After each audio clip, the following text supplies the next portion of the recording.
Hello, we are making a video together. Papa Dog and I. He just ate.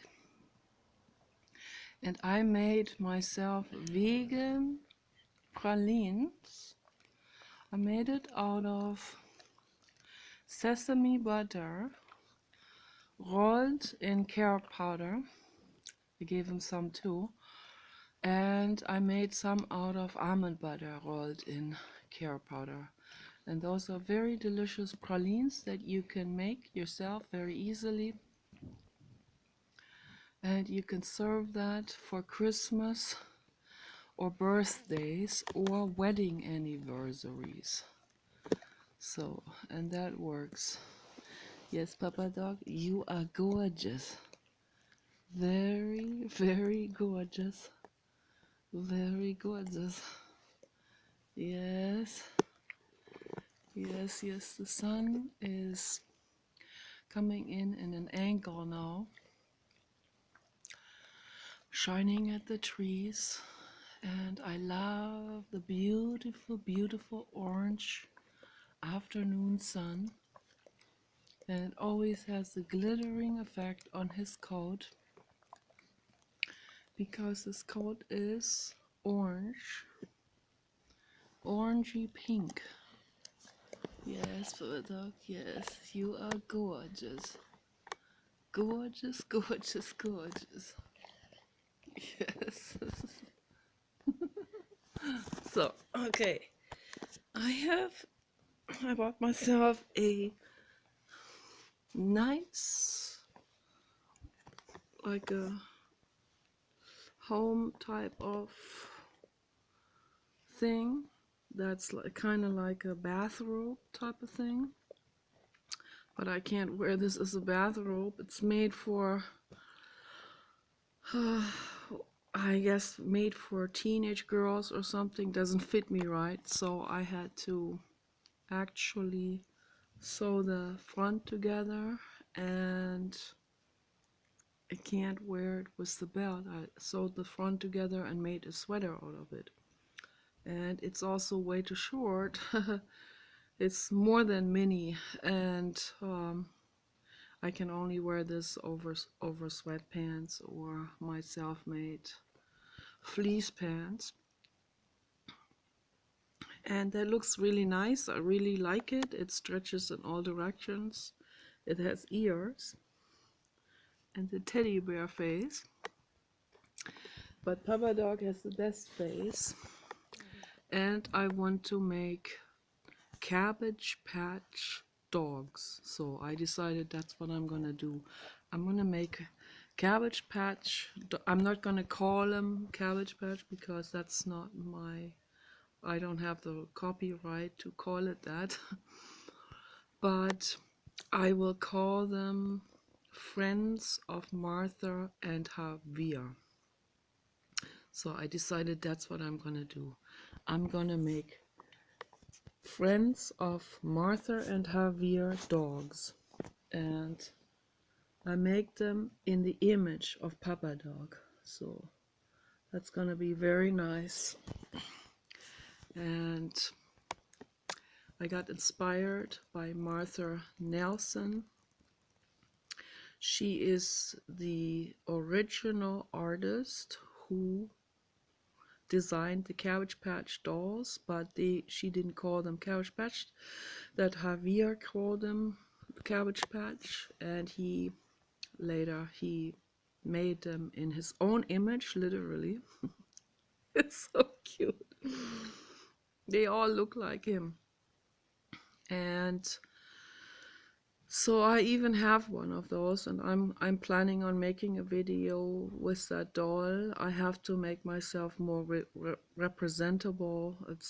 I can't be wearing my bathrobe type of sweaters for that. I want to make myself look better. I want to make the video a little bit more inviting and official, and I want to thank, in that video, I want to officially thank Martha and Javier for those remarkable dolls. And and there's a metaphysical energy in it. There's power in it, and I think these dolls should bring people together and not create some type of copyright dispute or hard feelings, or it's if you ask me personally, if I make something and I am not copywriting my material ever, I don't see the point in it. And Martha didn't see the point in it either. But then came the situation where someone took her idea and she didn't like that. But she did not create some kind of ownership, legal ownership over her idea. So, but one thing is for sure, when you write a book, you don't create a copyright for that book either. You don't patent your book. And it's still against the law for someone to take your book and sell it as their own book. So that would be plagiarism. That goes against the copyright laws. And so it's too bad we have to have such a thing. So the copyright thing, this is kind of like, this is pro and contra. There are pro arguments, there are contra arguments, and I think that in itself is pretty much a whole video, if not 10 videos, that subject of copyright infringement and all of this. So to me personally, a copyright type of thing, if I create something, let's say I create a little sculpture and someone likes the sculpture and says, I'm going to mass market that, I would go, hurrah, yay, do it, go for it, baby. I would be so flattered. I think that's fantastic.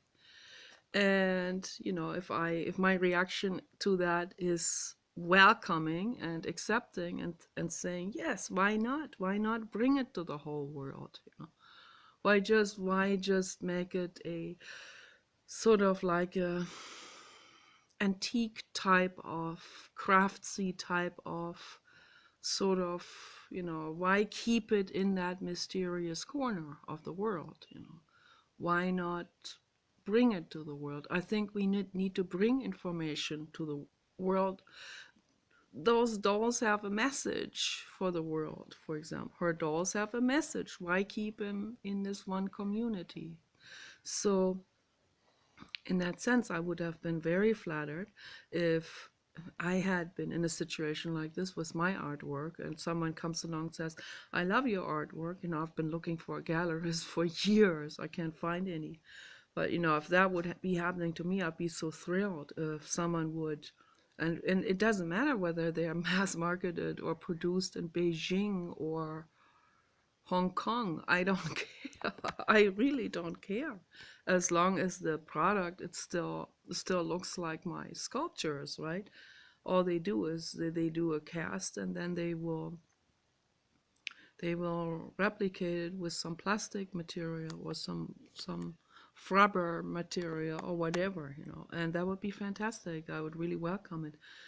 So her creation has a different atmosphere. Her creation is much more mysterious. It's much, those are art. They were art sculptures actually. And I can understand her. I can fully understand where she's coming from. I can fully understand Javier as well. So I see both points of the situation. I see both people. I see where both of them are coming from. And I think that's so sad that they had this falling out situation. They should have been girlfriend, boyfriend. They should have been celebrating life together. They should have been promoting these amazing figures to the whole world. And they should have sold it as art. They should have, yeah. And that if that's what she wanted to keep it artsy craftsy instead of made in China, you know. So I understand her point of view. I understand his point of view. I just, I personally, I stand beyond such type of things, such type of situations, because I would be really welcoming it if someone did this. And even if they didn't credit me, even if they didn't give me a penny, even if they sold it as their own, I would still go, yes, my artwork has something to say. The shapes, you know, the shapes themselves, whether they're made out of a cheap plastic or not, and a replication cast or whatever, it's still the same energy in that, and that shape has something to say to the world. And even if someone's getting rich on it and I get nothing, I stay the poor artist, and someone else takes my art and runs off with it and becomes very wealthy, I would still embrace that, because my art gets around the world. That person would be serving sort of like a gallerist, sort of um,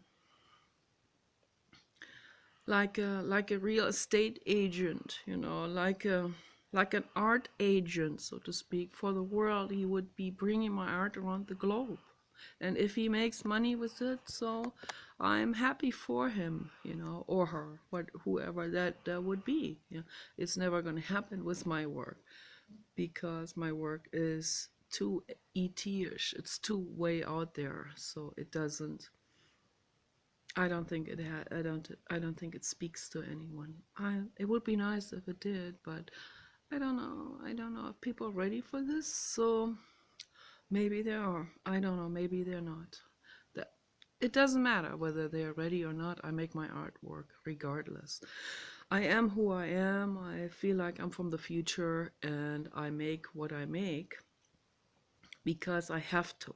It is the art demands that from me. So I can't be compromising what I'm doing just to please someone else's taste buds or someone's politically correct or religiously correct views on how something should be created. Yeah. That is so, I am so far beyond that. I could not care less.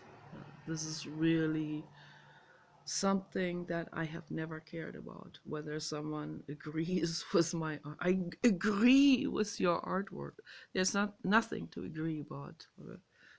That's what Jiddu Krishnamurti also always says. He always, when someone says I agree, he says don't agree. Yeah. So it's not about agreement. Art is art. Art is beyond agreement.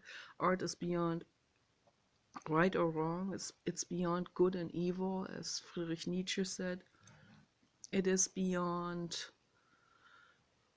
measurement, beyond categorizing, beyond fashion, beyond fascism, and all of this. Okay, it lives for its own. L'art pour l'art, art for art's sakes. Okay, that is a very old statement, and that is the truth about art. You know, art stands for itself. Art flows for itself. Art is this shape here, you know, this is art. I see this as art. This is a living rectangular cubic building. Yes, and it is gorgeous. Very gorgeous. So, yes, you are gorgeous, Papa Dog.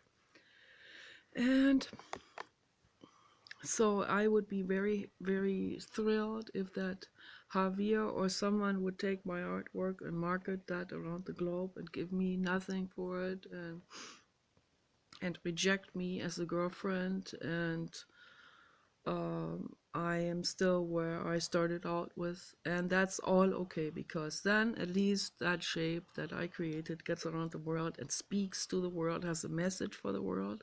The message is art must rule the world, okay, and must heal the planet, save your minds, save your souls, okay. It's the savior, it's a messiah, it's a messenger from the infinite, okay. That's what my artwork is.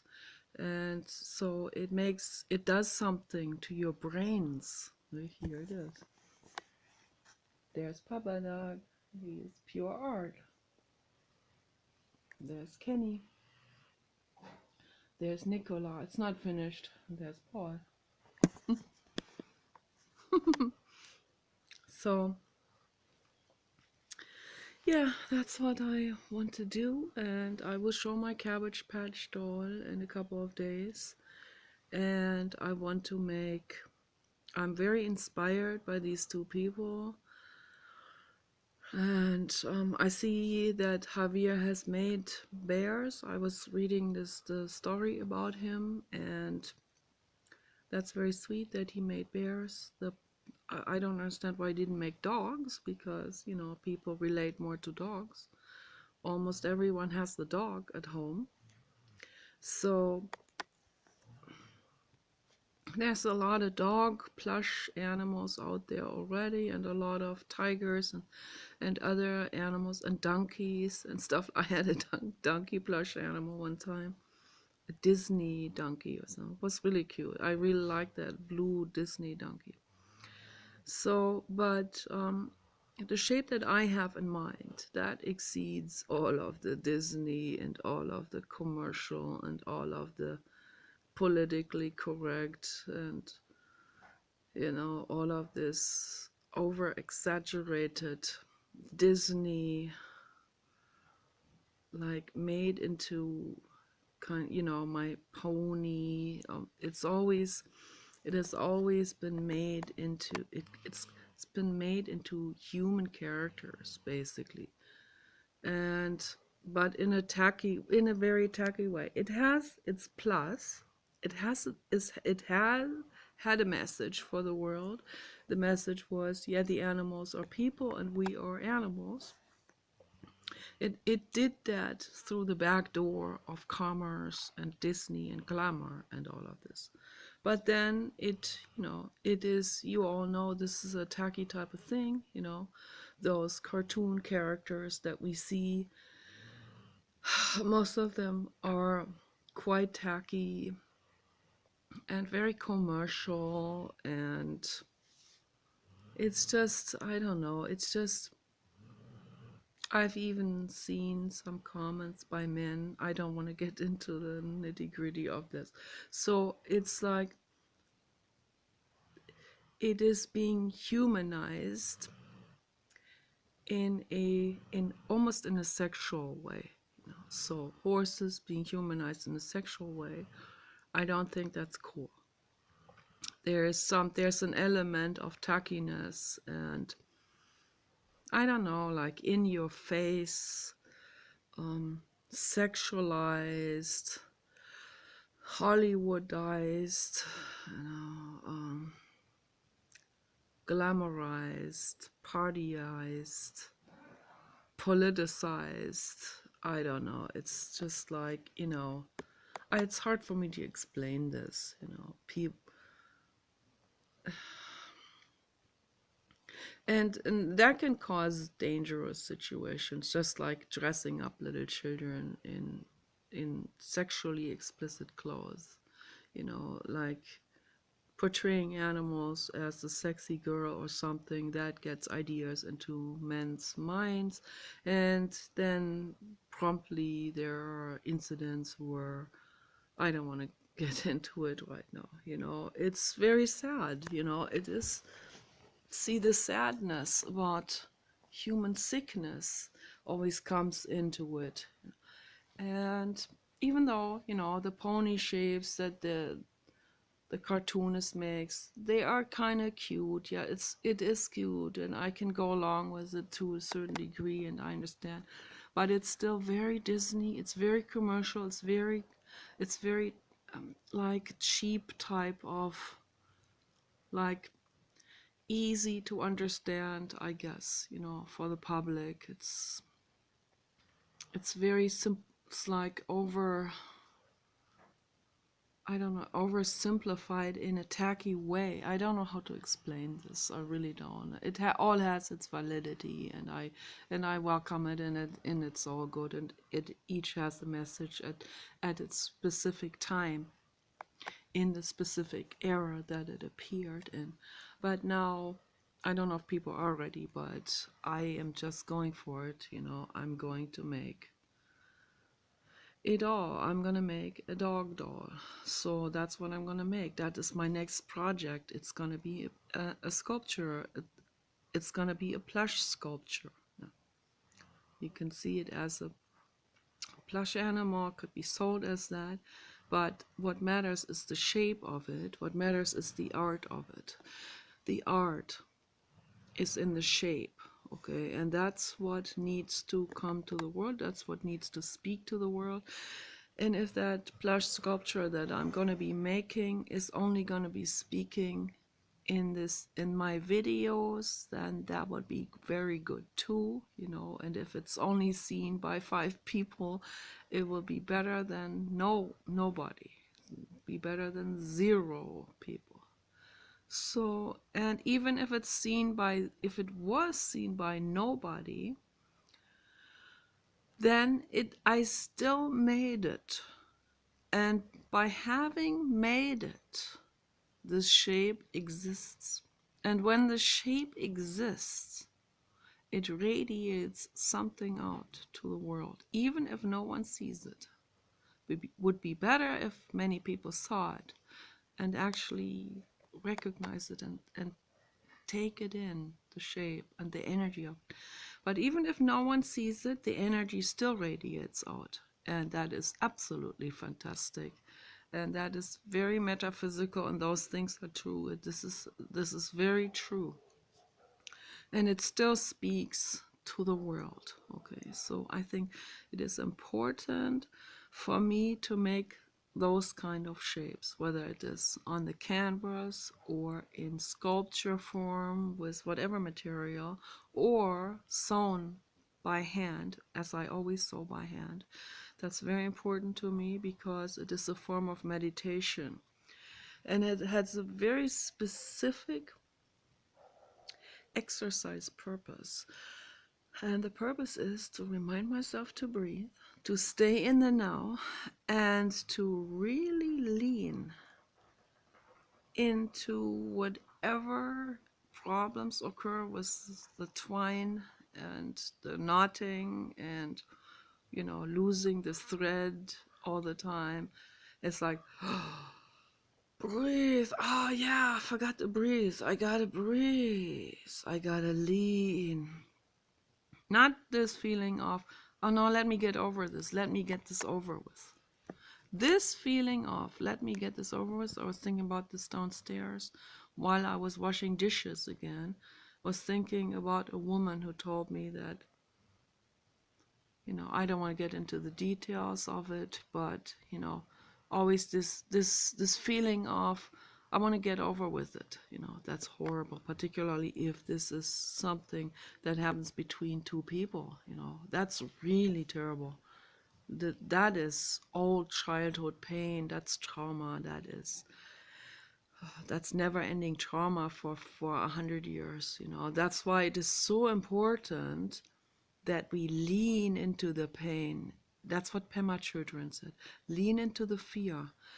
Lean into the fear, into the pain, into the trauma, and whatever situation you're in. I know it seems very counterproductive or almost impossible to do. When you're sewing, it is not so catastrophic when you lose the twine out of the needle, but it is a fantastic exercise, and it preps you up for life. It really does.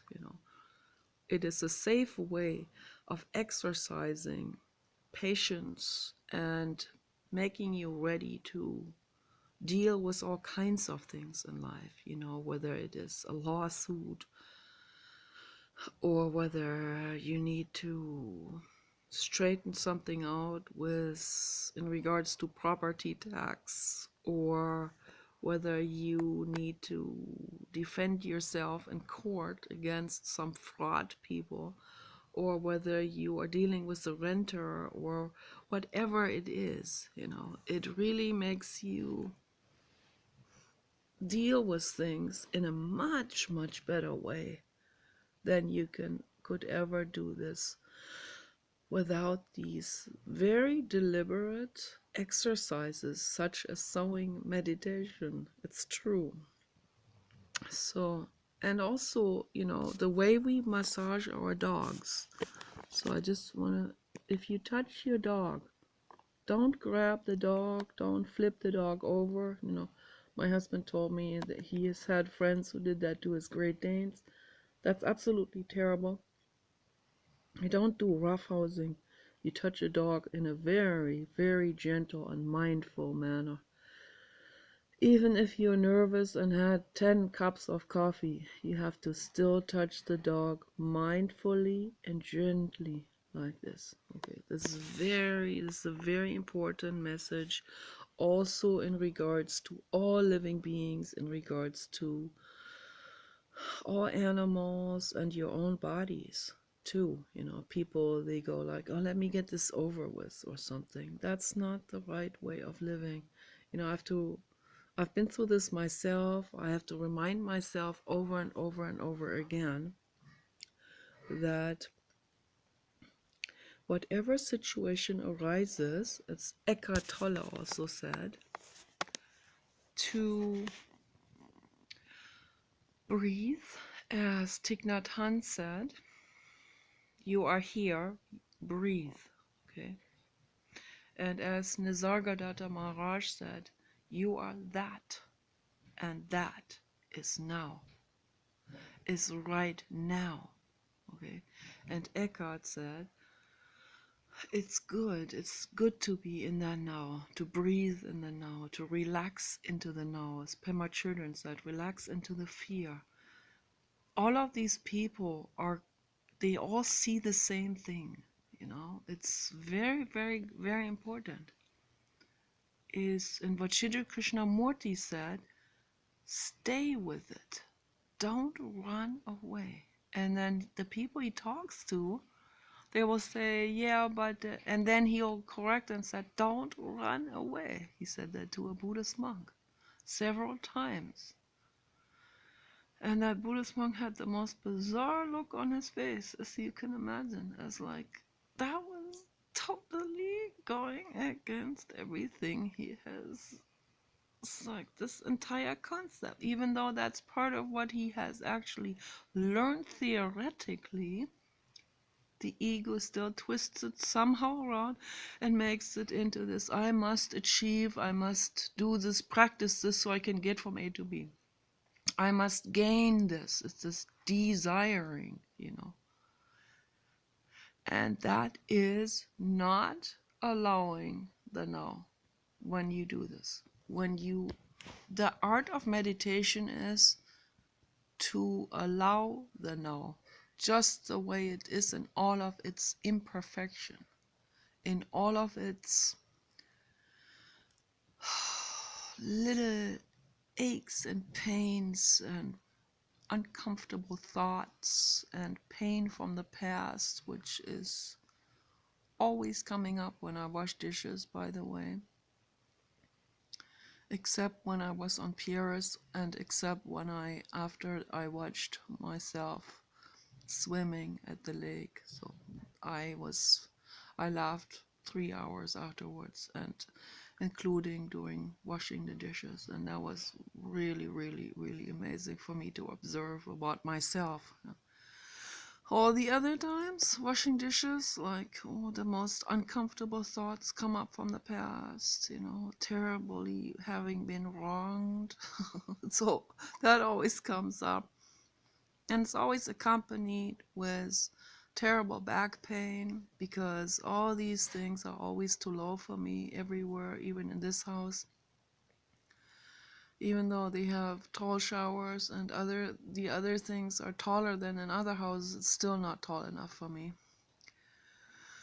Because I have a very long back, and it just hurts when I have to bend over something, and I like to have my back straight while I'm working on things. Also, this desk over there, when I saw it, always gives me a back pain. I can't do it for a very long time. So that's why I have my computer on a Tupper container, as you can see, and I have that on my lap. And I sit in the recliner chair with an extra lumbar cushion and leaning back, and then it is okay. Then I can then I can sit there for a couple of hours. So we need to arrange our lives to make it well, to make it consumer friendly. You are a consumer in life, not just a consumer for commerce.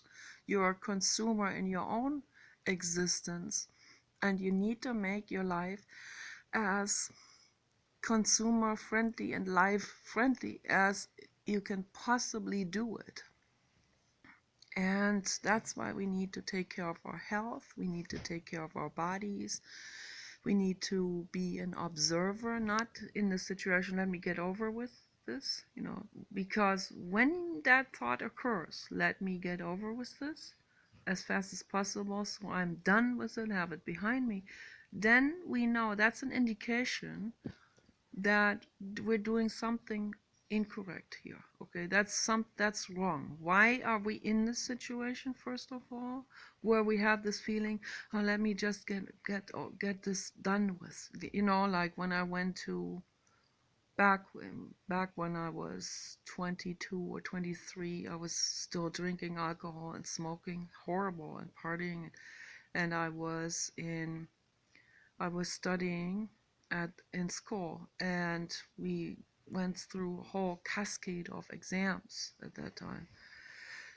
And during each exam, where we were, for example, where we had to write something in regards to a story we read, and they made us even count the words, which is totally ridiculous.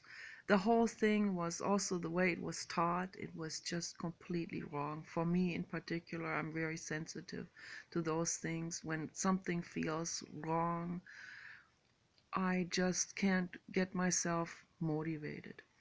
But the whole situation back then was I was completely in the dark about all of these things.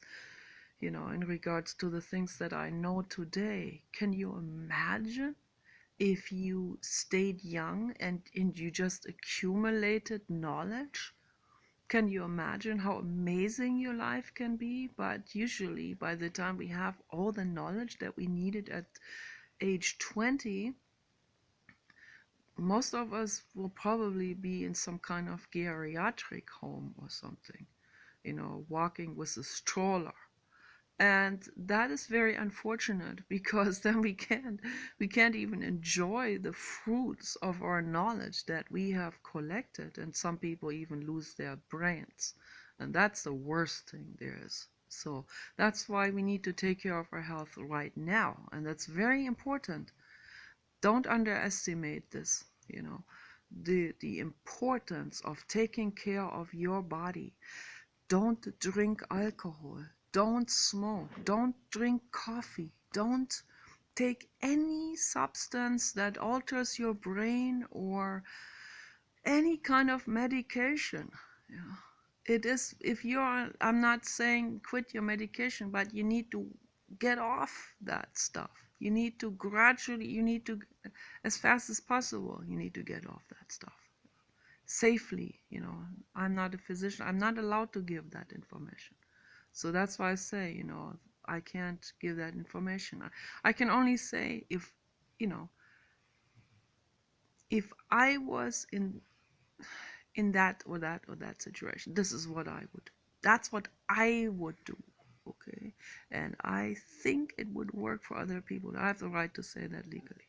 I think it would work for other people too. The same thing that I have done, putting mountains of clay on things, clay treatment, putting clay into your body, detoxing yourself out from the inside out, getting all the impurities out of your brain, all the sedimentation out of your brain cells so that they don't have to collapse.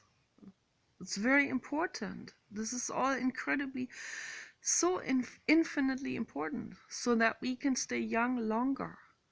This is so incredibly important. Most people have no idea how to do this. They just do whatever commerce throws at them. So whatever a doctor says, and they don't understand how damaging that is for their livers. So, and this staying in the know is so incredibly vital. I really understand that now. So, back in school, in those exams, I thought, oh, I want to get this done with, get it over with as soon as possible. I was already envisioning myself being at home eating candy chocolate. So that's how badly I wanted to get that done with. And I had poor grades, because my mind wasn't in it. I was not motivated. I just barely had enough grades to pass that final, the final graduation. So that's just by a hair, basically. My brother was even better than I was. It was even more narrow of a margin for him to pass that very graduation. I was amazed that someone would top mine. But we barely made it through, so then we could go on to graduate school and study whatever we wanted to study. And I did that, and at that time, I'd quit drinking and smoking. I was doing a whole lot better. So I immediately saw the results. I had so much more brain clarity than when I was smoking and drinking. Like a year after I quit smoking and drinking, I had so much more brain clarity. There's absolutely no comparison. I mean, I was really amazed. But I was still on antidepressants at that time, and they are really bad too. They're bad for the liver.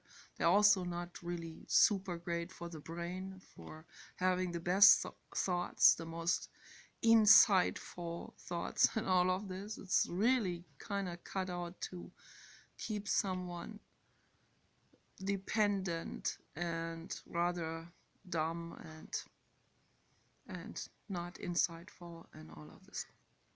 All of this is very important information. I encourage people to really get into holistic healing and really take care of your bodies and brains. You need your bodies and you need your brains in particular. This is so important. It's important. We need it to be responsible for all living beings, to sign petition, to write letters, to participate in this process, life on earth, and to make it better for every living being, for all, for ourselves. It's very luxurious to gain knowledge and to make your lives holistic and wholesome. It's very luxurious. You guys take care. Bye-bye.